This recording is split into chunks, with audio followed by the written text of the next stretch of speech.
สวัสดีค่ะสวัสดีFCทั้งช่องของสงกรานต์นะคะมื้อนี้จะมีแนวทางตำลาวของเซียนผาสุกมาฝากค่ะพี่น้องมื้อวันที่26มิถุนายน69เซียนผาสุกตำลาวเพิ่นให้2กับ7เลขวิ่งเพิ่นบ่หลุดค่ะมา7นะคะจับคู่7 5พี่น้องเอ้ยไปออกอยู่เคิง1577เนาะแต่ว่าขันผู้ใดไปกลับหัว7เป็น1ก็สิได้1 5เด้อค่ะพี่น้องเอา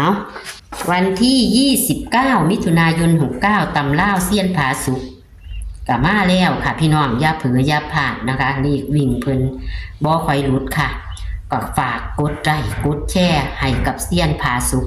เป็นกำลังแรงใจให้กับเซียนเปี้ยนทั้งหลายและก็ช่องของสงกรานต์เหมือนเดิมล่ะค่ะพี่น้องเอางวดประจำวันที่29มิถุนายน69ตำลาววันจันทร์นี้จะเป็นตัวใดเพิ่นให้ฮอดเลข4ตัวมากค่ะพี่น้องจะเป็นตัวใดเฮาไปรับชมรับฟังกันได้เลยค่ะสวัสดีครับค่ะสวัสดีค่ะไม่ได้ต้องการว่านี่แม่นค่ะโอ้ไม่เบอร์คนละเบอร์เนาะค่ะเป็นเบอร์อันของพ่อบ้านนั่นน่ะดีแล้วเสียงสัตว์อยู่ค่ะเพราะว่าเบอร์นั่นย่านมันเสียงบ่ชัดก็เลยเอาอันนี้นั่นผมทักไปผมว่าที่เอาของวันดีเก่าให้ซะเนาะแกค่ะมันตกสูงมาก็เขาจะเล่นวิ่งอันละมันหนีไปหน่อยๆอันละค่ะเขาเลขวิ่งอยู่วิ่งบ่หลุดก็ดีแล้วล่ะค่ะมันก็ไปแต้มเดียวแล้วเห็นเนาะเป็นจังอะไรก็หนีไปหน่อยๆครับจะเสียดายอยู่ได้7 5เนี่ยถ้าคนเอา7เป็น1มันก็ได้รู้1 5เนาะไปรู้สึกว่ามี7 5เลยเนาะแอดเนาะค่ะ2 5เนี่ยลงแต้มมาเป็น1 5เลขของเซียนนี่มักจะขึ้นแต้มลงแต้มค่ะแล้วเราก็เสียดายอยู่แล้วคันเพิ่นไปพลิกแพงเอามันก็อาจจะได้อยู่อาจจะได้ถือว่าพวกเขาแอดเลยเขาจะได้วิ่งนั่นล่ะเลขวิ่งเฮาบ่หลุดไม่ต่างคนไม่น้อยเนาะค่ะมันก็มันต้องหมดทั้งทีก็ได้ชีวิต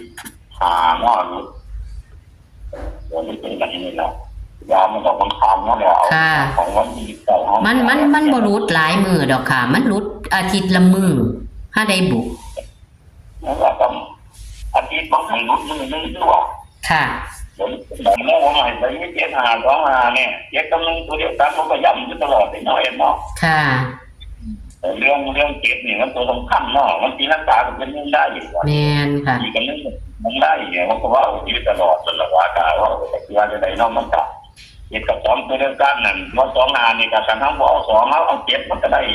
มันก็7กับ1กับตัวเดียวกันก็มาออก5หรือ9น่ะมันออกแล้วเวลาแอดเลยมันจังมันแปลนจักฟังนั่นน่ะเว้าให้เพิ่นฮู้จักนำก็ดีค่ะจะอธิบายก็อย่างไรคนว่าโอ้เลขคนจังสี่แล้วที่คนจังสี่บ่ยังไงถึงมันจะบ่เข้าตรงแต่ขันเพิ่นพลิกแพงเนาะคือเซียนว่าน่ะมันก็จะได้คือเว้าคือแม่นอยู่ดอกค่ะแล้วก็พลิกบ่ไกลเนาะเอ็ดเนาะค่ะพลิกไกลเนาะเอาตั้งต้นไม้มาที่เก้าของนี่ล่ะเลขวิ่งเฮาบ่หลุดแค่อาทิตย์ละเที่ยนี่ล่ะค่ะอยู่ประมาณนี้ล่ะมันเพียงมีประมาณจะเล่นวิ่งเด้อค่ะวิ่ง1กระปกของวันจันทร์วัน2เป็นวันปกติมันเนาะวันจันทร์เป็นวัน2วันอังคารเป็นวัน3แต่ว่าผมไม่จับ2จับตัวมันจะขึ้นแบบเป็น2ก็บ่จับแล้ววัน1 4 1 5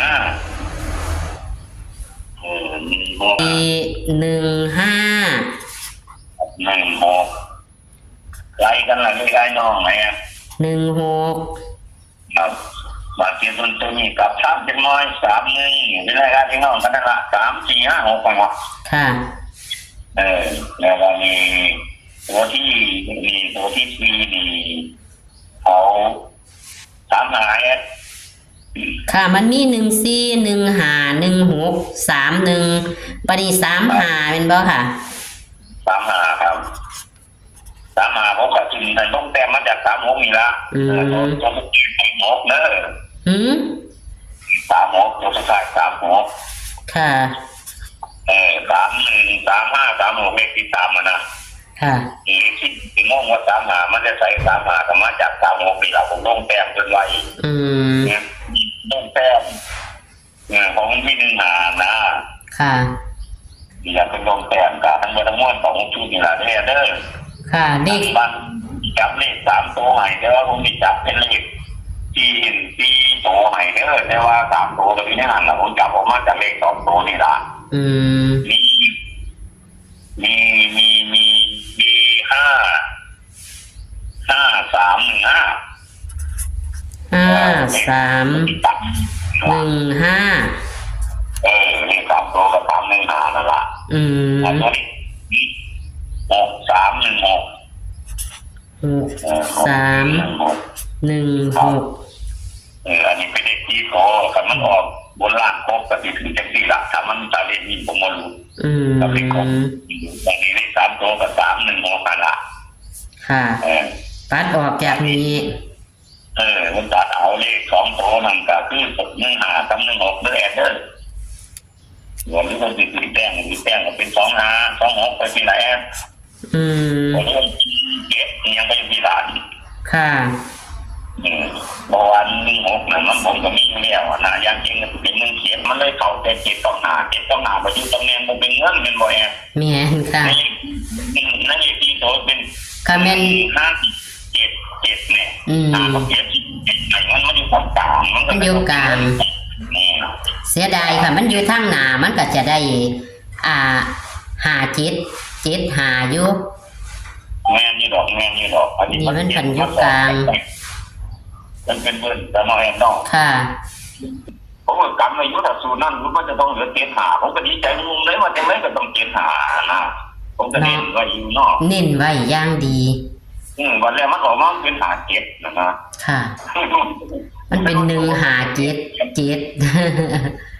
เดี๋ยวนี้ตอนนี้นี่ล่ะเอาเขียนมาให้ที่บนเนี่ยมันเป็นวินเอาก็ได้1ก็มี3 2กับ3เด้อสูตรที่1สูตรที่2บัดนี้1กับ6นี่ล่ะที่ผมเอามาเป็นตัววิ่งอยู่ในงวดนี้ค่ะตอนนี้เลขที่วิ่งกันตามเท่าไหร่สูตรที่ทำมันบ่รู้แต่ถ้ารู้ทั้ง2 สูตรนี่ก็จบแล้วจะเหลือแค่สูตรเดียวที่อันสูตรใดก็ค่ะ2กับ3 2กับ3ก็อยู่ในนี้ล่ะนี่ให้เขียนไว้อยู่แม่นบ่ค่ะวันนี้1กับ6นี่ผมเอามาวิ่งนะนี่1กับ6วิ่งอันนี้ก็ฟังว่าเพราะว่างวดเมื่อกี้นี่มันก็รู้จริงงวดนั้นหรือไปสูตร1เนาะสูตร8กับ9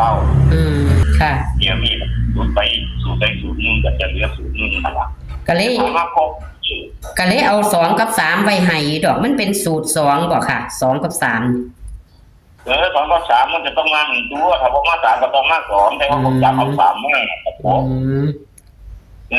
1กับ6นี่จะต้องมา1ตัวให้ได้ล่ะแต่ว่าผมเอามาหมดทั้งเหลือมาเป็นเลขวิ่งในวันนี้ค่ะวันที่ก็5นี่จะต้องมา1ตัวให้ได้วันที่มาทั้ง2ก็ได้แต่ว่าผมจับเอาแค่5มั้งนะมันเลยเป็น1 5 3 5นะอันนี้อธิบายฟังว่าเนาะแล้วแต่นะก็ยักษ์ตัวเนื้อที่เนื้อนี่ล่ะมุ่งมันไปที่ผมใส่ไปนี่ล่ะวิ่ง1กับ6จับคู่กัน1 4 1 5 1 6 3 1 3 5 3 6ผมเน้น1 5 1 6เลขที่3 5 3 1 5 6 3 1 6ผมเน้นกับในเลข3ตัวกับ3 1 5 3 1 6เน้น1 5 1 6อีกแล้วเด้อค่ะที่ผมบอกให้ว่าเลขวิ่งกันสูงนั่นสูงนี่ก็จะไม่สนใจเขาพออย่างติดน้อยขอให้บอกให้ฟังเมื่อกี้ค่ะมีแง่สุขภาพแข็งแรงรับสุขความโตใน2 ทุกนี่แล้วนะเนาะค่ะวันนี้ก็หนาวสวัสดีครับสวัสดีครับค่ะสวัสดีค่ะวันที่26เสี้ยนผาสุกตำลาว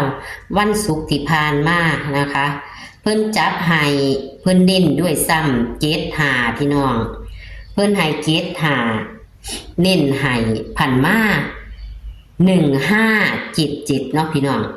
5 7พันไปยุคเคืองซะเนาะแต่ว่าเพิ่นก็ว่าอยู่ดอก7มัน กลับหัวเป็นหนึ่งใดนะคะเจ็ดกลับหัวไปเป็นหนึ่งใดถ้าเฮา